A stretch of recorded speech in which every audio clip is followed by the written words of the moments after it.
Hey everyone, and welcome back to the channel. It has been a long time. I'm sorry for the delay. Um, I've been working hard on the monitor, I promise. Just haven't been posting videos. So this video is going to be the first in the series, probably two, three, maybe four videos where I update you all on what I've been working on, showing it off, and talking about version 2 of this monitor as well as a new monitor. Try not to spread myself too thinly, but um, yeah, we have some new things to talk about for sure. No golf balls will be hitting this video. This is purely just me talking and giving you a little bit of an update. I'll follow it up with showing some of the features I'm about to mention.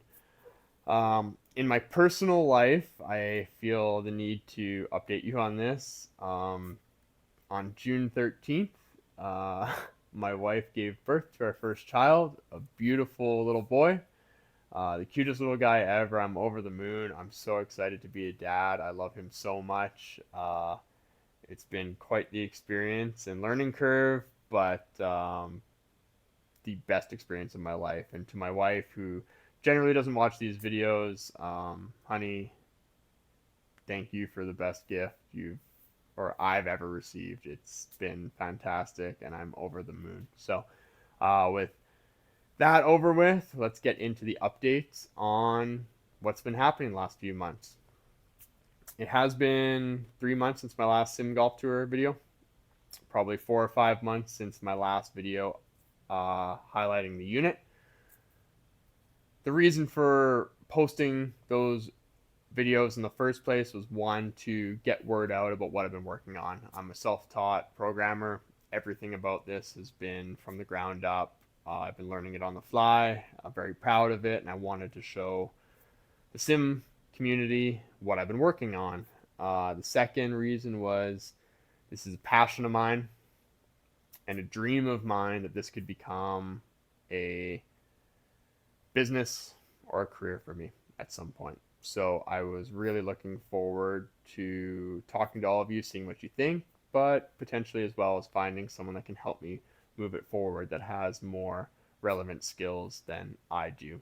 So I'm very happy to announce that I did find someone that I've decided to work with. I'll leave him unnamed at this point, but he is a really nice guy, very, very talented. He's a professional software developer and a hobbyist who was working on something very similar. He was taking a little bit of a different path on the software side, a little bit more similar, but on the hardware side had some really interesting ideas. We talked a lot and decided that we could work together to create a pretty cool unit that's accurate, and if we're successful, at a price point that just doesn't exist on the market for optical monitors. Um, I did mention that I've had some pretty big personal life changes here, so I am going to cheat a little bit and look off my screen so I don't forget to mention anything. I don't have time to do 10, 15, 20 takes of this, so it's going to be a little rough, but we're going to get through the information. So first off, updates that I made personally to the existing unit. Number one, spin. I improved the processing time drastically by about 20 times, which is pretty dramatic. That was the slowest part of the processing time.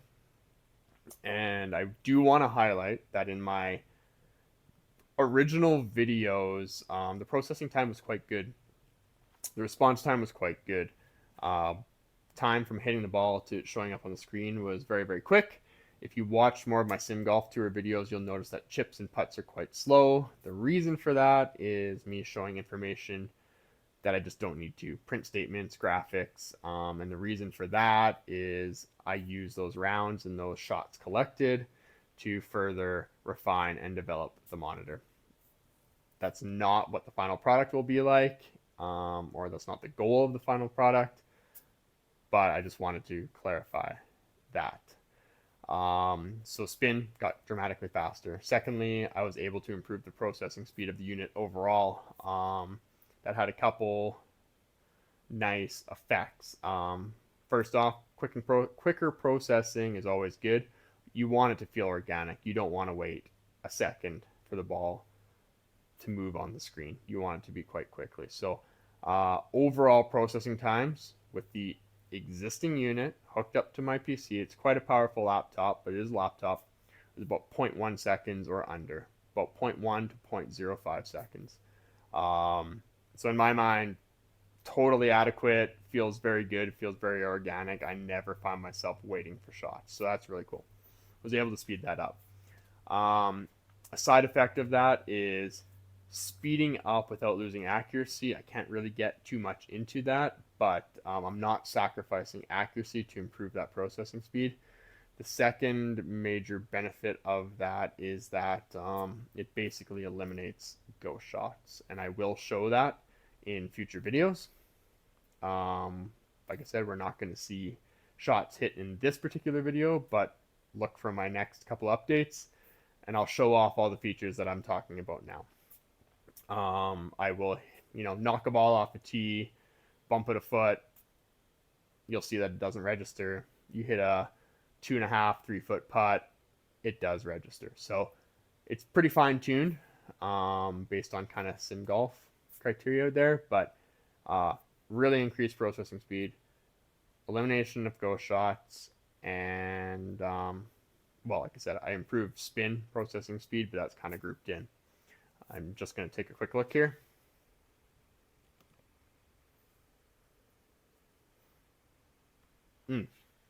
Two fairly important things to mention. In one of my first videos, I did mention that I was working on spin with TaylorMade Pix balls, and I want to really talk about spin for a second here. In my first video, I think I showed that I was using dots on the golf ball. You'll see here that there's 3 dots, and as I spin it, those are the only 3 dots on the ball, and those do need to be placed towards the camera, which is fine, but not ideal. It's probably of the original version my biggest issue. It makes it a little bit more awkward to use, and I didn't love that. It was extremely accurate, but it wasn't as easy as I would like. I did mention in those introductory videos that I was working on spin using TaylorMade Pix balls.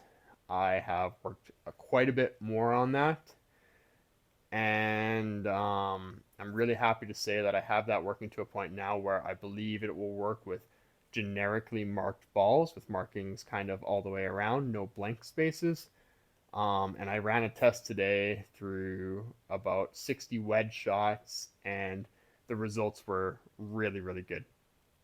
I think I've shown in my TrackMan video, or I talked in depth about this, that the spin results seem to be very, very accurate. They feel very, very accurate. The spin rates are consistent. I can hit shot after shot and see very consistent results that make sense with thin and fat shots and mishits. The TaylorMade Pix golf balls were showing spin rates within 20 RPM and 0.2 degree spin axis. So we're measuring on a wedge shot of, let's say, 105, 110 yards. We're talking inches in difference, like essentially negligible. So that's really great to see, and that opens up a lot of doors. It makes it just so much easier to use. It lets you put dots all the way around the ball. Let's use TaylorMade Pix balls, potentially the soccer ball style Callaway balls, and really leads into the future goal of using completely unmarked balls. So really, really great progress there, and I will show I'll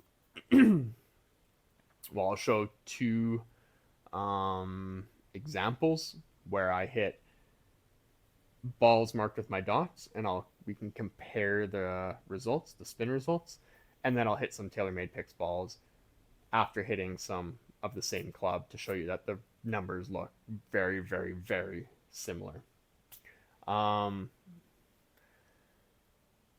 Secondly, with joining forces with another hobbyist and a very, very talented guy, software developer, we have kind of come to agreement on what version 2 will be, what it'll look like, and we're well on our way to showing that off. I really hope I can show that off to you guys within the next couple weeks, a month at the latest, and it's going to take all the features from my original version, implement them, maybe not right away, but we will get there. There's no reason why we can't. Plus a lot of really great upgrades. So I want to talk about what upgrades you're going to see and what the future unit, what the goals are for that. So um, basically take my unit and add wireless connectivity. So the original unit uses USB cameras. There's a power cable, and more accurately 4 power cables because I'm using off-the-shelf LED panels. Um, there will be 1 power cable to power the onboard lighting and the onboard processing. So processing will no longer take place on a PC, which is really cool. That will potentially slow down response speed, but our goal is less than a quarter of a second, which in my mind and based on testing feels really organic. So if we can get it below a quarter of a second, I think that we've achieved our goal and we can be happy with that, and users will feel that it's quite organic. There's a couple units out there that are measured in seconds, and in my opinion, that's just not even close to acceptable. It really needs to feel organic. When you hit a shot, you can't be waiting for the ball to move on the screen. So, single cable, onboard processing with custom LED solution that we've been working with an engineer for the past few months, and we have the boards installed and we've started testing. So we're well on our way to getting this working and be able to show you within the next few weeks. The other nice thing about the custom LED solution and the purpose of that is, one, to scale down the unit to a more familiar size, something more similar to a GC3, GC4. Additionally, should help us improve accuracy with better lighting and more lighting, and should open up the possibility for club data as well as unmarked golf ball spin. Club data, I can't show you right away. We just haven't been working on it. It's not our priority, but we have our unit set up so that when we're capturing videos and capturing test data, we can go back to that and test and implement that in the future. In terms of spin, the LED lighting has been designed so that that brings that possibility into play. I can't guarantee that I'm going to be able to get it working, but I have seen some really promising results. A lot of the algorithms that I'm using for the current spin, using dots and generically marked golf balls, should apply and be transferred over. So I'm really hopeful that we can get that. So the next ground-based unit, like I said, much smaller, similar response time, probably a little bit slower, but well within a reasonable range that, you know, the mid-range or premium units offer.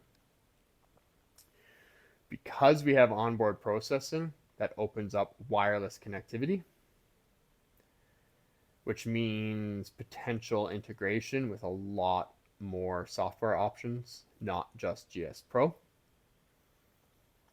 Potential dimple spin and club data. So some really cool upgrades. Basically all of the stuff that premium launch monitors have offered, we're really hoping we can integrate in a unit that comes in at a price point that really doesn't exist for optical monitors to begin with, even like the lower range ones. So I can't guarantee any of those things, and I'm really excited to start showing some of this stuff to you, but that's our goal.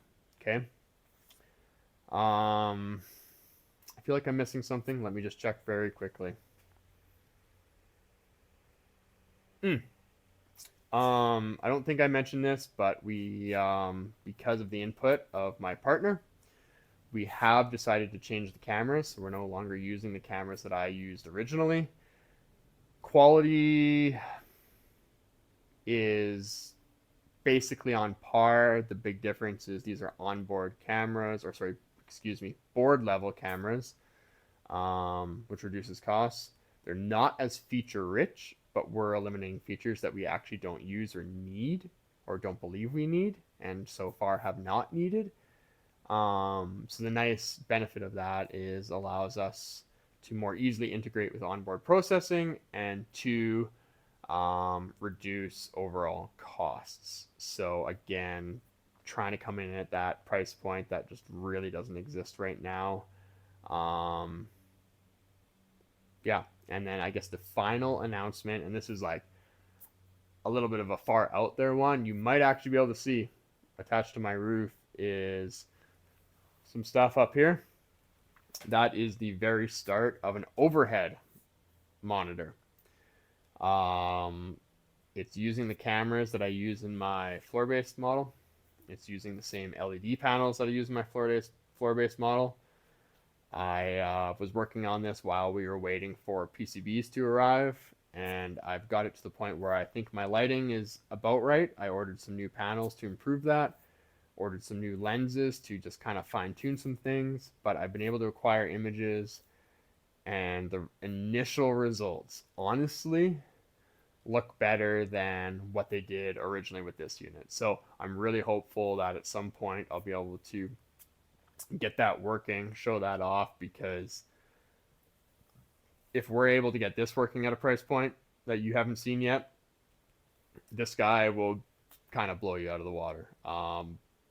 It's going to be pretty basic, but it's going to get you ball data for sure. It should get you club data. There's no reason why not.